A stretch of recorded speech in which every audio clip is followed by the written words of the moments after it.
De retour sur le plateau de Sport Sud avec Joris Marvaux du MHSC, Julien Landry d'RMC, Philippe Sers de France Bleu Héros et Jérôme Desnis de l'équipe. On parle bien sûr donc du MHSC et de la belle aventure de cette équipe montpelliéraine.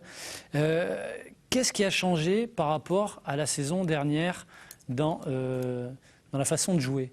L'apport de gars comme Henri Bédimo sur les côtés a beaucoup changé. Il y a plus de mouvements, c'est ça? Il y a plus de... Ouais, on a eu peu de recrues, mais au final, ça a procuré beaucoup de changements. La stabilité qu'apporte Vito Hilton dans l'axe. Et puis c'est vrai, la percussion, l'apport offensif d'Henri Bédimo, c'est ce qui nous manquait un petit peu aussi la saison dernière, l'apport de nos latéraux pour créer un peu le surnombre. Ça change quoi pour vous à votre poste personnel? D'avoir quelqu'un sur les côtés comme ça. Ça libère un peu, ça libère offensivement. Et bon, il faut dire qu'il accomplit aussi beaucoup de travail défensif. Mais c'est vrai que ça libère l'équipe globalement sur le plan offensif. C'est dur à décrire, mais on le sent. Et ça libère un Younes Belhanda, par exemple, aussi, qui peut... Oui, par exemple, qui peut-être se présente plus dans la surface ou même pour Olivier aussi, qui a marqué beaucoup de buts dans la surface, voilà, en raison aussi de beaucoup de centres, etc. C'est un tout. Ouais. C'est ça qui change par rapport à l'année dernière, parce que l'année dernière, finalement, le principal danger de Montpellier, c'était Olivier Giroud. Donc, c'est-à-dire qu'au bout d'un moment, les défenses s'étaient habituées, c'est-à-dire qu'elles savaient que le danger allait arriver dans l'axe, donc elles serraient l'axe et finalement les dangers n'arrivaient plus. Aujourd'hui, il y a le danger qui arrive par Henri Bédimo, par John Outaka, par Gary Bocali, par Souleymane Camara ou Geoffrey Dernis. C'est-à-dire que mine de rien, ça écarte les défenses, et que dans l'axe, il y a de nouveau de l'espace, que Younes Belhanda, en plus qui joue un peu plus haut que la saison dernière, arrive à rentrer dans cet espace-là. Et aujourd'hui, le danger de Montpellier arrive de partout. C'est aussi pour ça qu'il marque autant de buts. Mais aujourd'hui, Montpellier est capable de marquer de n'importe quel endroit du terrain. Dans les 50 mètres de l'adversaire, évidemment. Mais ils sont capables de marquer de partout. Et ça, mine de rien, pour une défense, c'est compliqué à défendre, parce qu'ils savent plus où aller. Et donc forcément, ça multiplie les dangers et ça augmente les chances de marquer. D'accord avec cette analyse, Jérôme? Oui, j'ajouterais aussi, Joris parlait de la stabilité derrière. C'est sûr, alors, Émir était un grand joueur, mais il n'a pas apporté la stabilité l'année dernière. C'est vrai que Hilton rayonne et apporte, ça change tout, quoi. Quand on a une défense qui est en place, qui est solide, on peut se projeter vers l'avant beaucoup plus facilement. C'est pour ça que les latéraux et les milieux de terrain ont cette faculté, je trouve. Il y a aussi le rôle d'Estrada, même si actuellement il est blessé, qui apporte cette variation jeu court, jeu long qu'il n'y avait pas l'an passé, parce que Montpellier avait un jeu beaucoup plus direct. Je trouve effectivement qu'aujourd'hui l'équipe est beaucoup plus équilibrée. Le triangle a été inversé. Je trouve que c'est pas grand chose, mais c'est spectaculaire sur le terrain. Younes, du coup, est beaucoup plus proche de Giroud. Donc il peut profiter de ses déviations. Voilà, on sent que c'est une équipe qui est très bien huilée aujourd'hui. Que ce que veut faire René Girard depuis 3 ans, ça avait fonctionné la première année dans un style qui était complètement différent d'ailleurs. Et aujourd'hui, on arrive à quelque chose un jeu qui est très construit, qui est très intéressant, qui est très. On se régale. Montpellier est leader et en plus on se régale. Donc c'est. Et puis chaque joueur a un rôle bien désigné et c'est ça, hein, Joris. Et c'est exactement ce qu'il doit faire quand il rentre sur le terrain.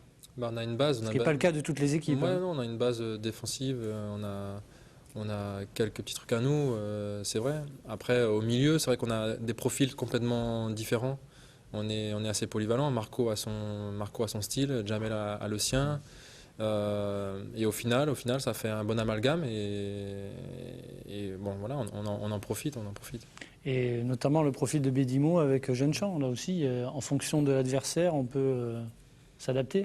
Ouais, voilà, c'est pareil, c'est un style complètement différent. Je pense que Cyril Ronchon-Frein, actuellement, je l'ai vu très déçu après le match de ce week-end. Il n'a pas participé, c'est pas évident, mais en tout cas, il joue son rôle au quotidien. Et voilà, on aura besoin de tout le monde vraiment cette année. C'est ce qui fait notre force depuis le début. Et voilà, je tiens à le souligner. Si on veut finir en haut du classement, il faut que tout le monde reste concerné. Il ne faut pas oublier que cette équipe a mûri, mine de rien. Depuis des années, c'est une équipe qui monte de Ligue 2, c'est une équipe qui est jeune, on vante le centre de formation, c'est des joueurs qui n'avaient pas forcément connu la Ligue 1, des Olivier Giroud qui venait de Ligue 2, beaucoup de joueurs de Montpellier qui avaient connu la Ligue 2. Il y a aussi une adaptation, des joueurs qui ont pris un an, Younes Belhanda, Mapouya Gambiwa, qui ont mûri et qui aujourd'hui finalement arrivent tous à maturité Et on savait que cette génération, elle était dorée, la génération de la Gambardella 2009, avec en Ouais. plus l'apport de Joris Marvaux. On savait que cette génération était dorée. Ben, aujourd'hui, elle arrive à maturité. Et ben, mine de rien, ça marche aujourd'hui sur les résultats. Et c'est normal. Et maintenant, le MHSC est en position d'être chassé par les autres équipes. Et là, ça change depuis ce week-end, Philippe. Ça change, mais bon, aussi surprenant puissent être nos propos, ça n'est que la logique de ce parcours depuis le début de la saison. Moi, je voudrais rebondir sur tout ce que j'ai entendu, parce que c'est vrai que d'une part, il y a une partie de cette équipe qui est une génération dorée et qui a mûri, bien entendu, au contact de la Ligue 1, aux dures épreuves de la Ligue 2.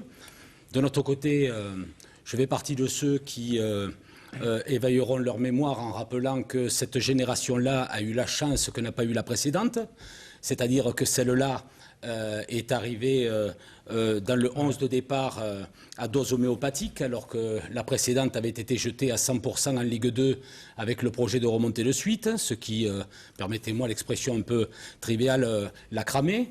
Là, il y a des joueurs qui se sont révélés parce qu'ils ont été bien encadrés. Et puis, il ne faut quand même pas oublier qu'à la différence très marquée de la saison dernière, si l'équipe tourne bien aujourd'hui, c'est parce qu'il est beaucoup plus facile de gérer un match quand on a 40 occasions de marquer un but que quand il faut défendre 90% du temps en espérant marquer un but avant la fin. Et dans les comportements, dans les têtes des joueurs, sur le temps que dure un match, c'est vraiment pas du pareil au même. Et la saison dernière, eh bien, j'ai souvenir quand même que beaucoup de joueurs d'une jeune génération comme Mapou, aussi bien que des plus aguerris comme Cyril, disaient on commence à tirer la langue, il faudrait bien marquer un but un de ces 4 matins. Et cette année, puisque ça marche, ça facilite d'autant la tâche des défenseurs. Combien de buts déjà? Je ne sais plus, 30. 32 32 buts en buts. 15 journées quand une saison l'année dernière. Donc évidemment, ça change la donne. Évidemment, ça change la donne. Comme le faisait très justement remarquer Joris, quand il y a autant de buts inscrits par Olivier Giroud dans la surface de réparation, c'est parce que les balles lui parviennent. Exactement. Bon, et si elles lui parviennent, c'est parce que ça fonctionne bien sur les flancs, parce qu'il est bien soutenu dans son dos. Et pour ça, il faut que les joueurs qui le soutiennent n'aient que cette tâche-là, si je puis dire, à assumer. Et s'ils l'ont, c'est parce qu'ils ont un ascendant sur l'adversaire. Et donc, de fait, par conséquent, c'est un peu l'effet de boule de neige, mais la défense n'en est que plus attachée à son rôle premier, qui est de défendre. Et de relancer, parce qu'il y a une qualité technique aujourd'hui, je trouve. Oui, encore que dans la relance, le jour où Mapou sera aussi bon sur l'homme qui pourrait potentiellement aller dans la relance, on y reviendra. Il progresse. Mais après, bon, il progresse, oui. Quelqu'un comme Hilton, c'est peut-être le meilleur relanceur en défense centrale de France. Alors, sur l'objectif, messieurs, j'aimerais qu'on fasse une pause, qu'on écoute René Girard. Il a un petit peu revu ses objectifs ce matin à l'entraînement. Même beaucoup. Même beaucoup. On l'écoute, parce que c'était le maintien jusqu'à présent, mais là, il va un peu plus loin. On sait qu'en avançant, se profile au bout, enfin un titre, c'est un titre qui reste postiche, c'est quand même très, très aléatoire, mais on y va, on verra bien. Je crois que la meilleure des réponses que les joueurs peuvent vous donner ou que je peux vous donner moi, c'est d'avancer et c'est de prendre les matchs comme ils viennent et de les gagner. C'est la meilleure réponse. L'objectif, tout le monde en a des objectifs. Alors quand je vous dis aujourd'hui, l'objectif c'est le maintien. Bon, maintenant on dit il nous a gonflé avec ça, c'est plus d'actualité.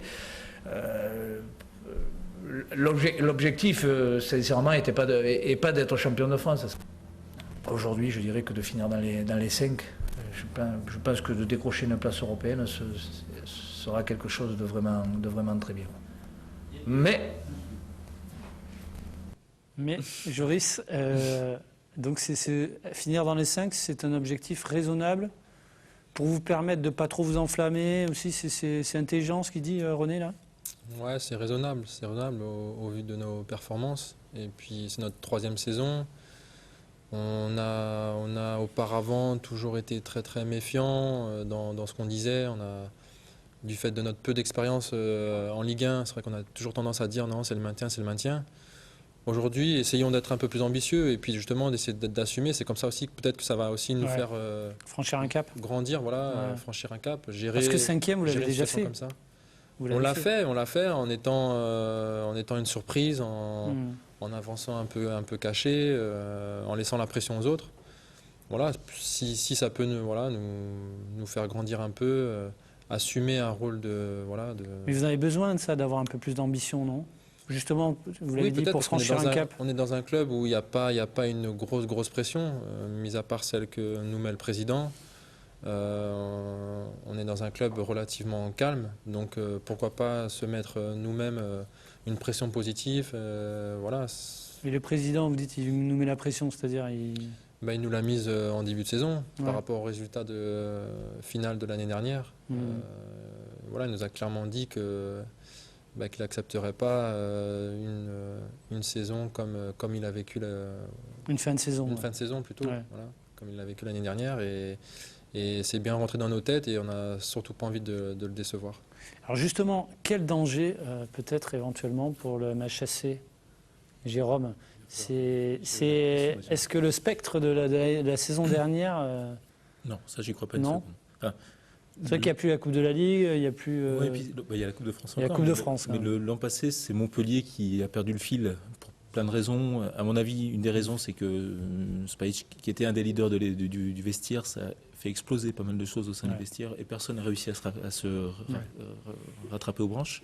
Et personne n'a été là à un moment donné pour essayer pour réussir à Oui, on relever, rappelle quoi, que s'en Spajic sortir. qui a loupé quand même, je ne sais pas combien de matchs, mais 17 matchs. C'est pas le seul Ouais. coupable, mais voilà, je pense qu'il a manqué un moment à un des leaders pour réussir à se sortir de là, parce que c'était pas sur la qualité de l'équipe, c'était un problème mental ce qui s'est passé en fin de saison dernière.